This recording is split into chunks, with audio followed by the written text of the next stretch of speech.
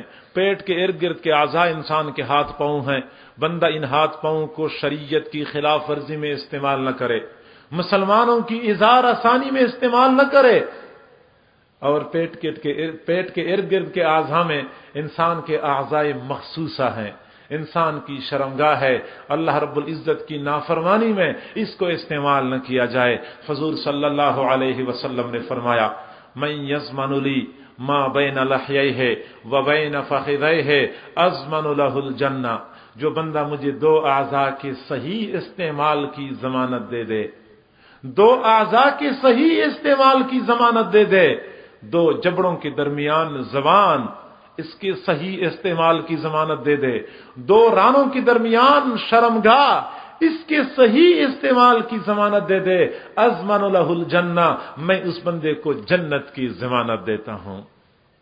کتنا آسان سودا ہے، کتنا آسان معاملہ ہے، بندہ ان دو اعضاء کو بچائے، ان دو اعضاء کی حفاظت کرے۔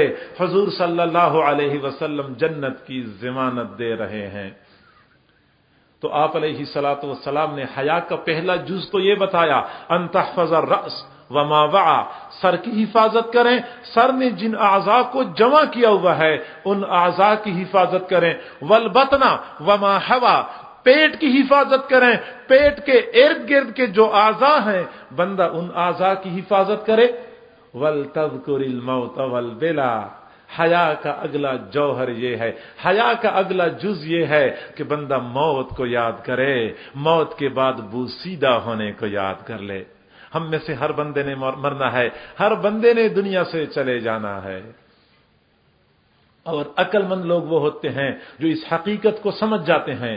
حضور صلی اللہ علیہ وسلم سے پوچھا گیا، اللہ کے نبی سب سے زیادہ سمجھدار لوگ کون ہیں؟ آپ علیہ الصلوۃ والسلام نے فرمایا، اکثرہم ذکرا للموت واکثرہم استعدادا للموت، موت کو کثرت سے یاد کرنے والے، موت کے لیے زیادہ تیاری کرنے والے، یہ زیادہ سمجھدار لوگ ہوتے ہیں۔ اور آپ صلی اللہ علیہ وسلم نے فرمایا، تم میں سے کوئی بندہ روزانہ بلا ناغہ 20 مرتبہ اپنی موت کو یاد کرتا ہے، اگرچہ اس کو موت اپنے بستر پہ آتی ہے، لیکن قیامت کے دن پروردگار ذوالجلال ایسے بندے کو شہداء کی صف میں کھڑا کر دے گا۔ جو لوگ موت کو کثرت سے یاد کرتے ہیں وہ موت کے لیے بہترین تیاری کرتے ہیں، اچھے طریقے سے تیاری کرتے ہیں۔ اس لیے تو آپ علیہ الصلوۃ والسلام نے فرمایا، موتو قبل ان تموتو، موتو قبل ان تموتو، موت سے پہلے اپنے اوپر موت کی کیفیت طاری کر دو۔ موت کا اس قدر استحضار ہو جائے کہ موت کا خیال بندے کے حواس کے اوپر چھا جائے، ہر وقت موت اپنی آنکھوں کے سامنے بندے کو نظر آئے، ایسی کیفیت بندے کو محسوس ہو۔ حضرت حسن بصری رحمت اللہ علیہ جب دنیا سے تشریف لے گئے، کسی نے غیبی آواز سنی، آج آخرت کا حزن و ملال دنیا سے رخصت ہو گیا۔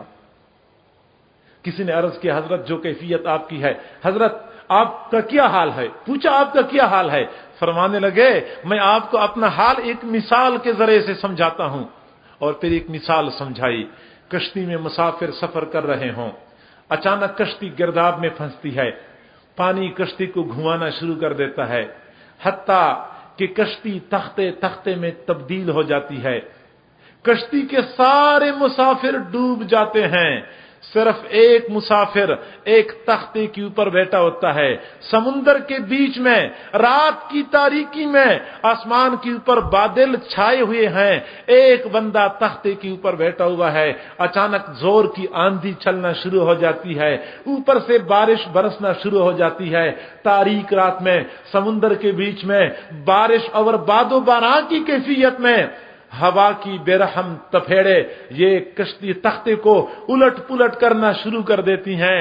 تختے کے اوپر بیٹھے شخص کی جو کیفیت ہوگی وہ کیفیت ہر وقت میری رہتی ہے۔ جیسے یہ بندہ اپنی موت کو اپنی آنکھوں کے سامنے دیکھ رہا ہے، ایسے ہی میں ہر وقت اپنی موت کو مستحضر دیکھ رہا ہوتا ہوں۔ وَلْتَذْكُرِ الْمَوْتَ وَالْبِلَى، موت کو یاد کرو، موت کے بعد بوسیدہ ہونے کو یاد کر لو۔ فرش مخمل پہ او سونے والو، قبر میں جا کے سونا پڑے گا۔ فرش مخمل پہ او سونے والو، قبر میں جا کے سونا پڑے گا۔ اپنے اعمال کا جائزہ لو، ورنہ محشر میں رونا پڑے گا۔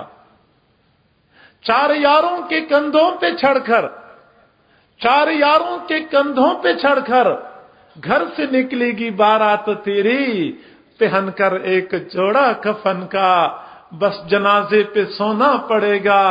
فرش مخمل پہ او سونے والو، قبر میں جا کے سونا پڑے گا۔ اپنے اعمال کا جائزہ لو، ورنہ محشر میں رونا پڑے گا۔ تیری دلہن جو آئی سہاگن، تیری دلہن جو آئی سہاگن، اس کے ہاتھوں سے اتریں گے کنگن، لاش بے جان پر تیری ان کو اپنا دامن بھگونا پڑے گا۔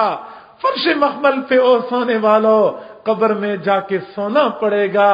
اپنے اعمال کا جائزہ لو، ورنہ محشر میں رونا پڑے گا۔ تو آج اس بات کی ضرورت ہے ہم موت کو اپنے آنکھوں کے سامنے مستحضر پائیں، ہم اپنے آپ کو مردوں میں شمار کریں، موت کو کثرت سے یاد کیا کریں۔ وَلْتَذْكُرِ الْمَوْتَ وَالْبِلَى، آپ علیہ الصلوٰۃ والسلام نے فرمایا حیا کا اگلا جوہر یہ ہے بندہ موت کو یاد کرے، موت کے بعد بوسیدہ ہونے کو یاد کرے۔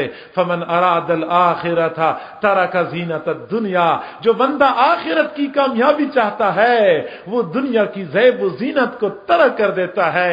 دنیا کبھی اس کو اپنے اوپر فریفتہ نہیں کر سکتی، کبھی دنیا کی چمک دمک، دنیا کی رونق دونک کی طرف متوجہ نہیں ہوتا، ہر وقت حقیقت اس کے سامنے کھلی کتاب کی مانند موجود ہوتی ہے۔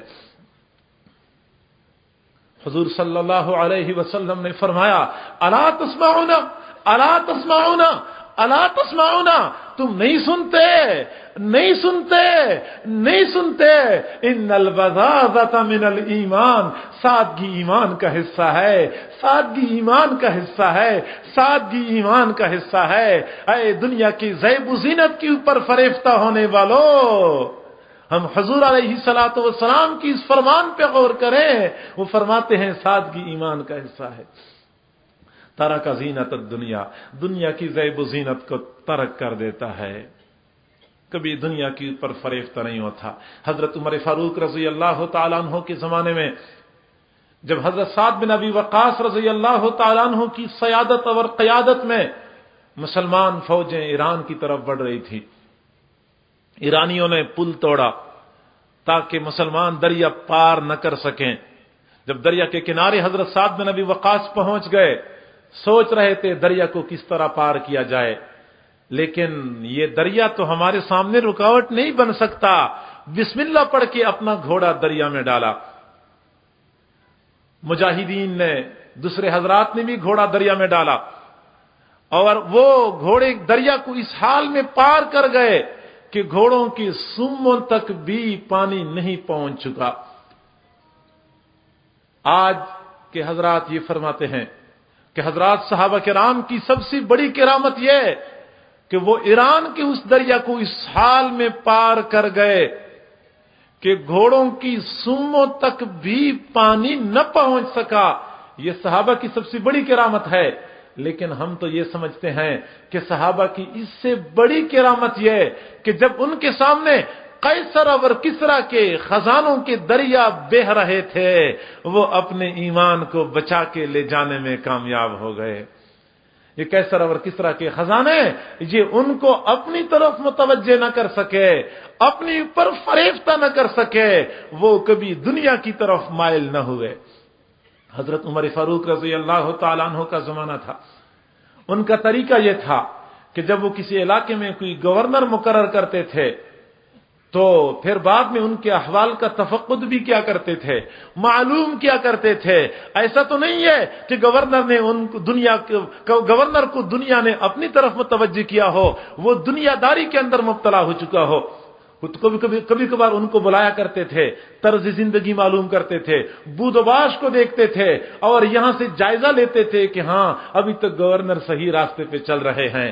حضرت ابو عبیدہ رضی اللہ تعالیٰ عنہ شام کے شہر حمص کے گورنر تھے، پیغام بھیجا مدینہ منورہ میں حاضر ہو جاؤ۔ حضرت ابو عبیدہ رضی اللہ تعالیٰ عنہ مدینہ کی طرف چل پڑے۔ حضرت عمر فاروق نے سوچا میرے پاس مدینہ میں آئیں گے، ممکن ہے شاہانہ لباس اتار کے، فقیرانہ لباس پہن کے میرے پاس آ جائیں، مجھے پتہ بھی نہیں چلے گا کہ بندے کی شان و شوکت کیسی ہے، بود و باش کیسے ہے۔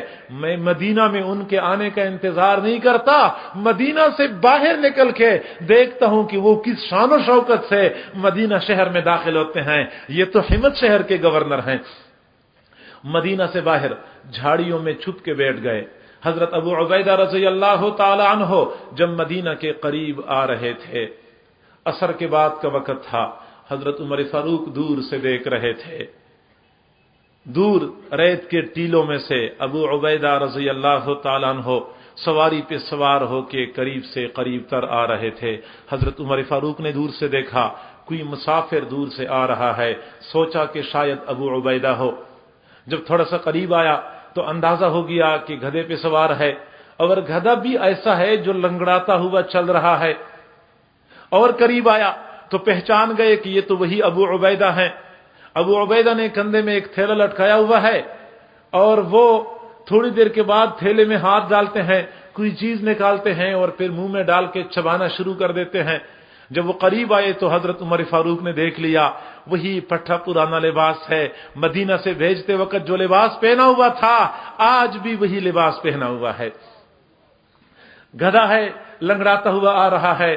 قریب آئے، سلام کیا، مصافحہ کیا، ملاقات ہو گئی۔ حضرت عمر فاروق نے پوچھا ابو عبیدہ آپ کسی گھوڑے پہ سوار ہو کے سفر کر لیتے؟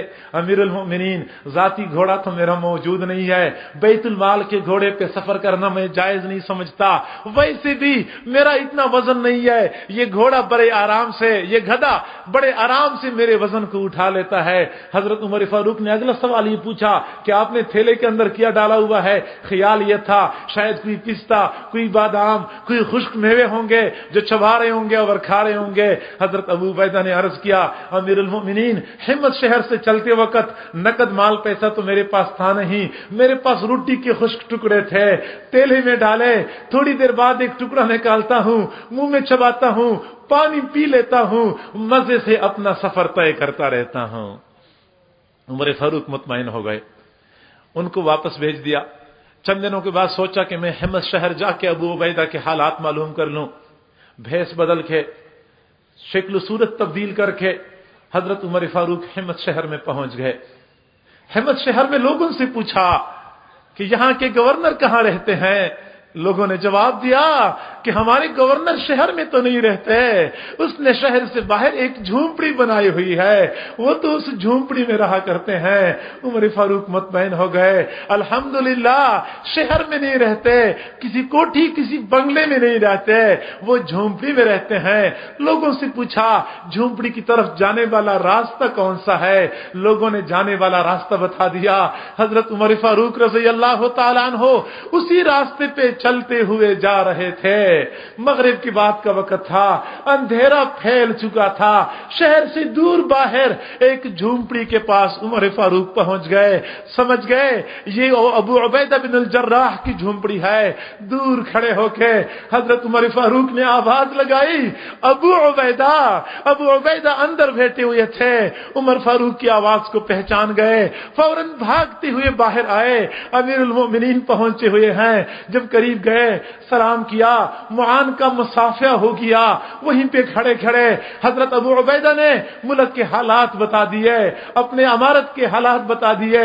حضرت عمر فاروق نے فرمایا, ابو عبیدہ میں آپ کی رہائش گاہ کے اندر جانا چاہتا ہوں. اندر کی حالت کیا ہے؟ جب اندر چلے گئے, تنگ اور چھوٹی سی جھونپڑی تھی, مکمل اندھیرا تھا, چراغ نہیں جل رہا تھا. حضرت عمر فاروق نے پوچھا, ابو عبیدہ تو چراغ کیوں نہیں جلاتا؟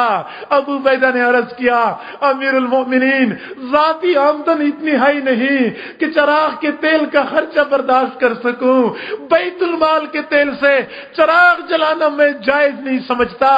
امیر المومنین ویسے بھی جھونپڑی چھوٹی سی ہے, سامان تھوڑا ہے, میں بڑی آسانی سے جھونپڑی میں رات کی تاریکی میں وقت گزار سکتا ہوں, اپنا سامان بڑی آسانی سے ڈھونڈ سکتا ہوں, مجھے چراغ جلانے کی ضرورت بھی نہیں ہے.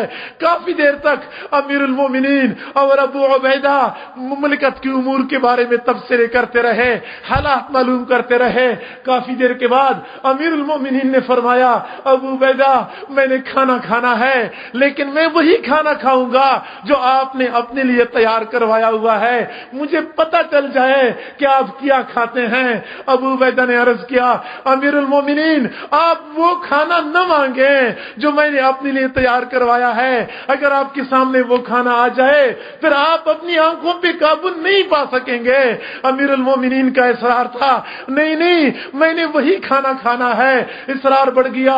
ابو عبیدہ چارپائی سے نیچے اترے, اندھیرے میں چارپائی کے نیچے ہاتھ مارنے لگے. نیچے سے ایک پیالہ اٹھا لیا, پیالہ امیر المومنین کے ہاتھ میں پکڑا دیا. امیر المومنین نے تاریکی میں پیالہ ایک ہاتھ میں پکڑا, دائیں ہاتھ کی انگلیاں جب پیالے میں ڈالی ان کو یہ محسوس ہو گیا شاید پیالے کے اندر سرید بنایا گیا ہے, شوربے کے اندر یا زیتون کے تیل کے اندر روٹی کے ٹکڑے بھگوئے گئے ہیں. امیر المومنین نے جب پہلا لقمہ لے لیا, منہ میں ڈالا, تب پتہ چلا کہ یہ روٹی کے ٹکڑے زیتون کے تیل میں نہیں بھگوئے گئے تھے, یہ شوربے کے اندر نہیں بھگوئے گئے تھے, یہ تو سادہ پانی کے اندر بھگوئے گئے تھے. جب پہلا لقمہ لیا امیر المومنین کی آنکھوں سے آنسو جاری ہو گئے. پھر دوسرا لقمہ لینے کی ان میں طاقت نہیں رہی, کافی دیر تک آنسو بہاتے رہے. ابو عبیدہ نے عرض کیا, امیر المومنین میں نے آپ سے کہا نہیں تھا کہ آپ اپنی آنکھوں پہ قابو نہیں پا سکیں گے.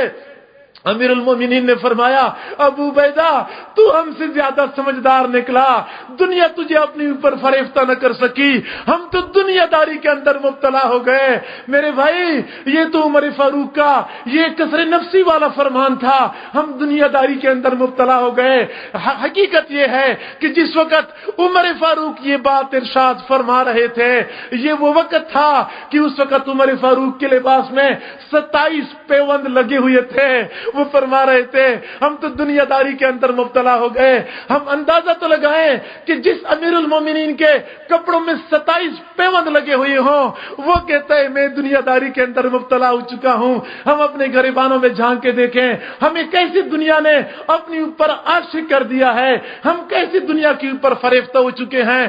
تو حضور صلی اللہ علیہ وسلم نے حیا کی یہ 4 جوہر بتا دیے, اور پھر آخر میں فرمایا فمن فعل ذلك فقد استحیا من اللہ حق الحیا, جس نے یہ کام کر لیے اس نے حیا کا حق ادا کر دیا. ہمیں چاہیے ہم ایک باحیا مسلمان کی طرح زندگی گزارا کریں, جہاں ہم دنیا والوں سے حیا کرتے ہیں وہاں ہم پروردگار ذوالجلال سے بھی حیا کرنے والے بن جائیں. حیا کے تقاضوں کے خلاف ہے کہ اس پروردگار نے ہمارے لیے جنتیں تیار کر رکھی ہیں, ہمارے سے اپنی دیدار کا وعدہ کیا ہوا ہے.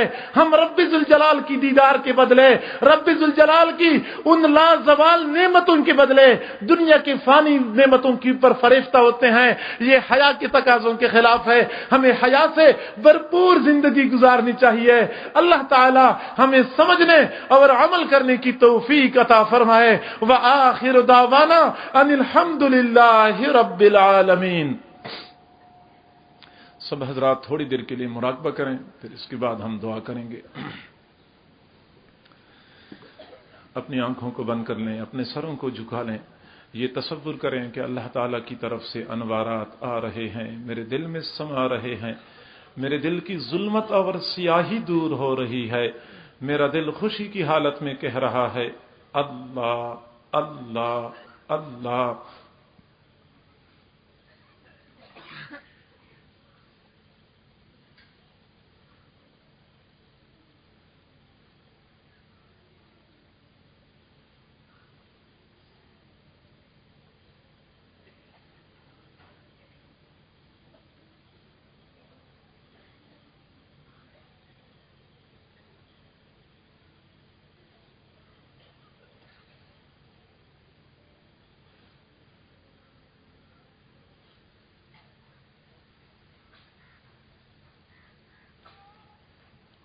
لا الہ الا اللہ محمد رسول اللہ۔